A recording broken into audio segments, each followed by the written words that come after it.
जय श्री कृष्ण दोस्तों, राधे राधे। तो देखिए फ्रेंड्स, संक्रांत से ना एक सीता जी की नित्यनेम की कहानी भी सुनी जाती है। तो मैं आज वही लेकर के आई हूँ, सीता जी की नित्यनेम की कहानी। तो देखिए फ्रेंड्स, संक्रांत वाले दिन आप सुबह उठ करके नहा धो लीजिएगा। अपने पहले से कोई नियम ले रखा है उसको पूरा करिएगा। उसके बाद आप संकल्प लीजिएगा कि आज से मैं सीता माँ की नित्यनेम की कहानी ले रही हूँ। हाथ में जल लेकर के हम ऐसे संकल्प लेते हैं। तो आपको रोज़ वो कहानी सुननी है।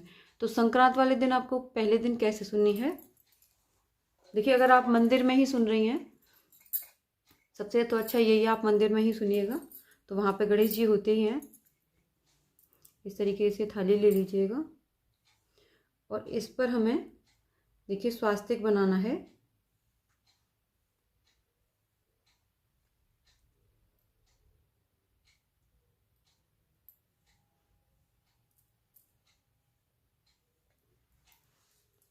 इस तरीके से थोड़े से चावल लेंगे और गणपति जी को इस पर विराजमान कर लेंगे। वैसे गणेश जी को अपनी तरफ मुंह रख करके इस तरीके से विराजमान करते हैं। इनका मुख और हमारा मुंह आमने सामने हो। फिर यहाँ पर थोड़े से चावल रखेंगे और अपना दीपक लगाएंगे। थोड़ा सा दूर रखिएगा, मेरा ये थोड़ा पास में हो गया। और दीपक को प्रज्वलित कर लेंगे।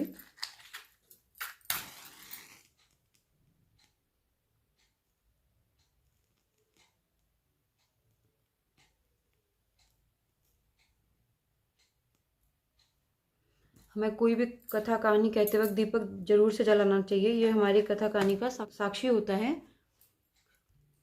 तो अग्निदेव हमारे कथा या कहानी के साक्षी होते हैं, तो हमें जरूर से पहले प्रज्वलित कर लेना चाहिए। और दीपक का भी पूजन करेंगे। ये मैं चंदनी लगा रही हूँ। रोली और चंदन से इनका तिलक कर लीजिएगा और अपने माथे पर भी आप रोली लगाई लीजिएगा। और दीपक को हमेशा जलाने के बाद ही पूजा करते हैं दीपक की। तो देखिए फ्रेंड्स, इस तरीके से कहानी कहेंगे। कहानी कहने के लिए देखिए हमें थोड़े से चावल ले लेने हैं हाथ में और एक जल का लोटा भर के, आप एक जल का लोटा भर के रख लीजिएगा। थाली में भी रख सकती हैं, थाली से बाहर भी। तो ऐसे चावल ले लेते हैं हाथ में। और चावल हमेशा, कोई भी पूजा कर रही हैं आप तो चावल हमेशा बिना टूटे लेने चाहिए। साबुत चावल लिया जाता है, टूटा हुआ चावल नहीं लेना चाहिए। तो देखिए हम चावल ले लेंगे हाथ में और इसके बाद कहानी कहेंगे। तो फ्रेंड्स, इसके बाद हम कहानी कहेंगे।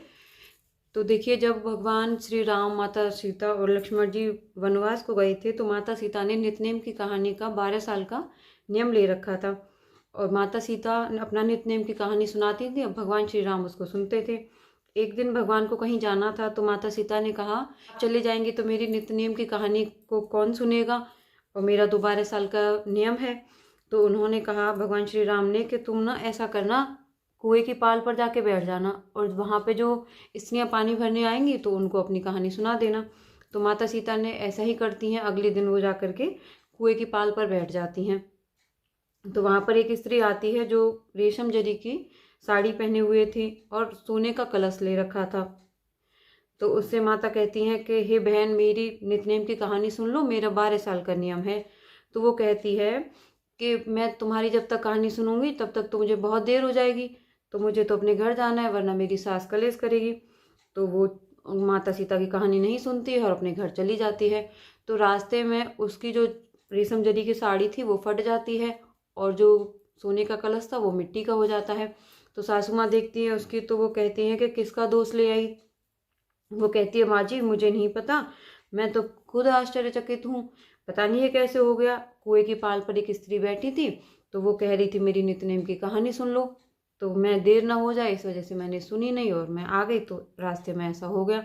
तो उन्होंने कहा चल ठीक है, कोई बात नहीं, ये साड़ी मुझे दे और ये कलश भी।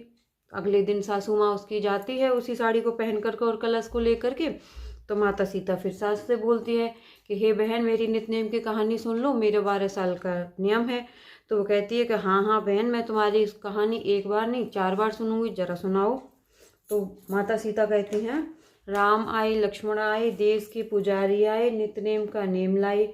आओ राम बैठो राम, तपी रसोई जिमो राम, माखन मिश्री खाओ राम, दूध बताशा पियो राम, सूत के पालन पोड़ो राम, साल दो साला ओढ़ो राम, राम जब मैं बोलूँ राम ही राम, राम बनाए सबका काम, खाली घर भंडार भरेंगे, सबका बेड़ा पार करेंगे। जय श्री राम, जय श्री राम, जय श्री राम।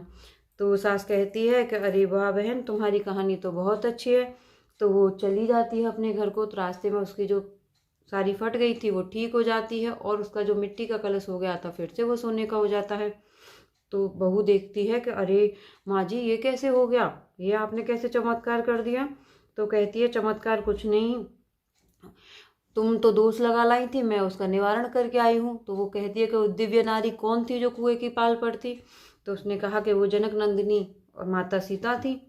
तो बोली कि अच्छा, और वो नित्यनेम की कहानी तुमने नहीं सुनी, मैं सुन करके आ गई। तो बोली अच्छा, इस कहानी में इतनी शक्ति है तो इसको हम रोज़ सुना करेंगे। तो बोली हाँ ठीक है। तो दोनों सास बहू सुबह उठती और अपना नहाती धोती और रोज़ नित्यनेम की सीता माता वाली कहानी को कहती। तो एक दिन पड़ोसन आती है उनके घर आग मांगने के लिए कि बहन जरा हमें आँच दे दो। तो वो कहती है कि हमने तो अभी आग जलाई नहीं है, तुम्हें कैसे दे। तो बोली अच्छा, तुमने अभी आग नहीं जलाई तो तुम सुबह से क्या कर रही थी दोनों सास बहू। तो वो कहती है कि हमने तो सुबह उठे, नहाए धोए और नित्यनेम की कहानी कही।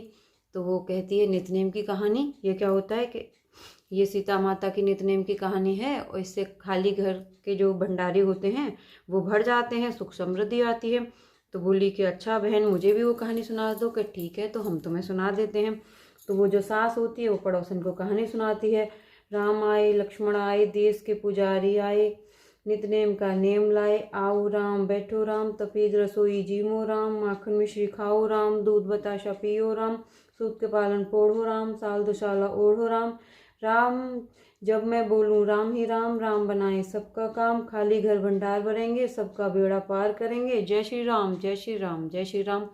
तो वो कहती है कि हाँ बहन, कहानी तो बहुत अच्छी है, मैं भी इसको रोज़ कहूँगी। तो वो कहती है हाँ बहन, तुम भी अपने घर कहना।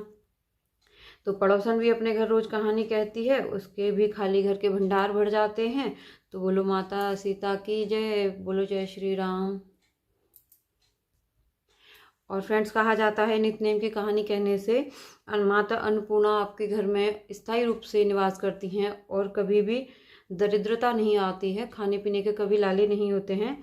तो और इसको हमें रोज़ सुनना है। और कहानी सुनने के बाद देखिए, ये जो चावल हैं हमने कहानी कहने के, ये थोड़े से हम ऐसे गणेश जी को यहाँ पे चढ़ा देंगे और थोड़े से चावलों को अपने जल के लोटे में डाल देंगे, और इससे हम सूर्य भगवान को अर्घ लगाएंगे। तो ये तो हमें रोज़ नियम लेना है। संक्रांत वाले दिन हमने ऐसे उठानी है, उसके बाद हमें रोज़ ये कहानी कहनी है। नहाने धोने के बाद पूजा जब करेंगी आप, तो मंदिर के आगे ही ये रोज़ कहानी कहिएगा और सूर्यदेव को जल दे देंगे।